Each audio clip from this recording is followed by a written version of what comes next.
Hello students, online classes में आप सभी का स्वागत है। यह कक्षा 9 की गृह विज्ञान की वीडियो है और जैसा कि आपको याद होगा, पिछले वीडियो में हम अपना पाठ कर रहे थे। पाठ 9, व्यक्तिगत सज्जा, उचित वेशभूषा। तो चलिए आगे बढ़ते हैं। अपने पाठ को आगे बढ़ाने के लिए सबसे पहले अपनी किताब निकाल लीजिए।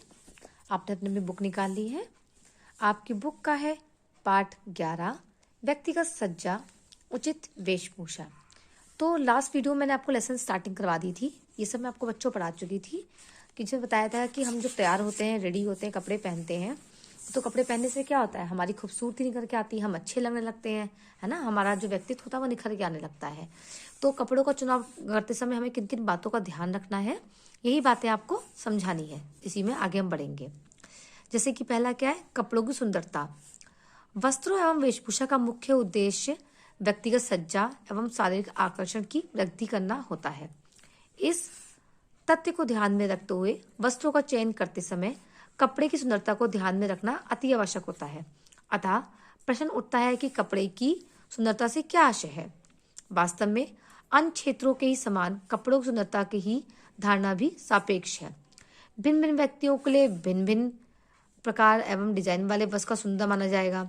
एक शिशु के लिए जिस वस्त्र को सुंदर माना जाएगा, वही वस्त्र एक युवक या प्रौढ़ के लिए सुंदर नहीं माना जा सकता। इसी प्रकार एक नवविवाहिता के लिए वस्त्र की सुंदरता का मापदंड भिन्न होता है और एक वृद्धा के लिए नितांत भिन्न होता है। ठीक है। वेशभूषा के लिए वस्त्र सुंदरता के निर्धारण हेतु विभिन्न कारक महत्वपूर्ण होते हैं। सामान्य रूप से वेशभूषा के वस्त्रों के आपसी मेल का भी विशेष महत्व होता है। वेशभूषा की दृष्टि से वस्त्रों के मिलान से आशय कपड़ों के आपसी सामंजस्य है। उदाहरण के लिए भारतीय समाज में अधिकांश महिलाएं साड़ी और ब्लाउज धारण किया करती हैं। इस वेशभूषा के संदर्भ में वेशभूषा को सुंदर माना जाएगा जिसमें साड़ी तथा ब्लाउज दोनों ही आपसी मेल हो। सामान्य रूप से जिस तरह की साड़ी हो उसी तरह का ब्लाउज को धारण करना चाहिए। यदि उत्तम सिल्क का ब्लाउज धारण कर उसे छोटे मोटे खद्दर की धोती धारण कर ली जाए तो यह वेशभूषा बेमेल वेशभूषा कहलाएगी। बेमेल वेशभूषा को किसी भी स्थिति में सुंदर वेशभूषा में स्वीकृत नहीं किया जा सकता। इसी प्रकार अवसर, परिस्थिति तथा मौसम आदि के अनुसार वस्त्र के उपयुक्त एवं सुंदर वस्त्र स्वीकार किया जा सकता है। अनुपयुक्त वस्त्र को कभी भी सुंदर वेशभूषा के रूप में स्वीकार नहीं किया जा सकता। अब है कपड़ों के गुण। वेशभूषा के लिए वस्त्रों का चयन करते समय जहां उनकी उपयुक्तता तथा सुंदरता को ध्यान में रखना आवश्यक है, वहीं साथ ही साथ कपड़े के गुणों का भी ध्यान रखना नितांत आवश्यक है। वस्त्र उपयोगी गुणों के अभाव में सुंदर से सुंदर वस्त्र भी खरीदना समझदारी नहीं कहलाता, क्योंकि गुणों से रहित वस्त्र शीघ्र ही भद्दा, घिसा पिटा तथा जीर्ण शीर्ण हो जाता है। ऐसे में तो ना वस्त्र सुंदरता रह जाती है और ना ही उसके माध्यम से उत्तम वेशभूषा में उद्देश्यों की प्राप्ति की जा सकती है।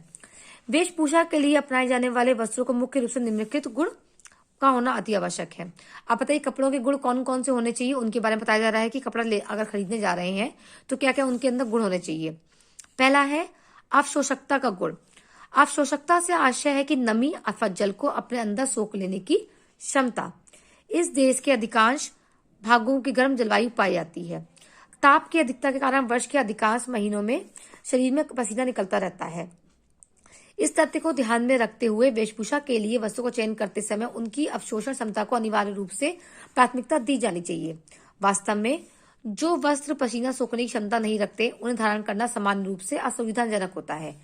शरीर से निकलने वाला पसीना यदि पहने हुए वस्त्रों द्वारा सोखा नहीं जा सकता तो चिपचिपाहट होने लगती है तथा अत्यधिक बेचैनी होने लगती है।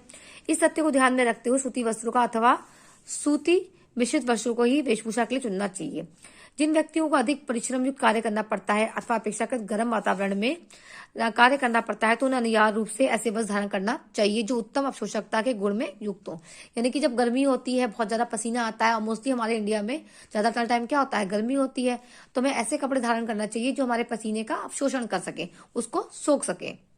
नंबर 2, सुविधापूर्वक धुलाई का कर्ण। वेशभूषा के रूप में धारण किया जाने वाला वस्त्र बार बार मैला होता है तथा अनिवार्य रूप से उसे धोना भी पड़ता है। वस्त्रों की धुलाई भी एक महत्वपूर्ण कार्य है। कुछ कपड़े ऐसे होते हैं जिन्हें धोना सरल होता है तथा जो शीघ्र ही सूख जाते हैं। इसके विभिन्न कुछ कपड़े ऐसे होते हैं जो धुलाई पर्याप्त कठिन होती है तथा सूखने में भी देर से है। वस्त्रों की धुलाई संबंधी इस तथ्य को भी ध्यान में रखना आवश्यक होता है कि सामान्य रूप से बार बार धुलने वाले वस्त्रों के लिए ऐसे कपड़े का चयन करना चाहिए जिसकी धुलाई सरल हो। कुछ वस्त्रों के केवल शुष्क धुलाई द्वारा ही साफ किया जा सकता है। शुष्क धुलाई महंगी पड़ती है, अतः वेशभूषा के लिए वस्त्र का चयन करते समय इस कारक का भी ध्यान देना आवश्यक है।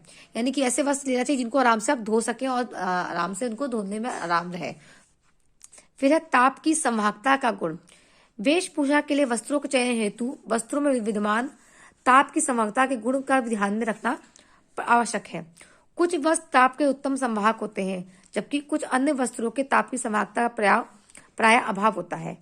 ताप की संवाहकता के गुण से युक्त वस्त्रों को गर्मी में धारण करना आरामदायक प्रतीत होता है, जबकि ताप की संवाहकता के गुण से रहित वस्त्रों को ठंडे मौसम में धारण करना आवश्यक होता है तथा इस तथ्य को ध्यान रखते हुए वस्त्र का चयन करते समय वस्त्र की ताप की संवाहकता तथा मौसम को अनिवार्य रूप से ध्यान देना चाहिए। अब है कपड़े की मजबूती तथा टिकाऊपन। वेशभूषा के लिए उन्हीं कपड़ों को उत्तम माना जाता है जो पर्याप्त मजबूत हो, टिकाऊ हो। वास्तव में कपड़े खरीदने के लिए काफी धन व्यय करना पड़ता है। इस स्थिति में वित्तविता के दृष्टिकोण से उसी वस्त्र को खरीदना चाहिए जो काफी दिन तक टिका रह सके। भिन्न भिन्न प्रकार के तंतु से निर्मित वस्त्रों की मजबूती भिन्न भिन्न होती है। कृत्रिम वस्त्रों के निर्मित आधुनिक वस्त्रों में अन्य वस्त्रों में तुलना में अधिक मजबूती पाई जाती है।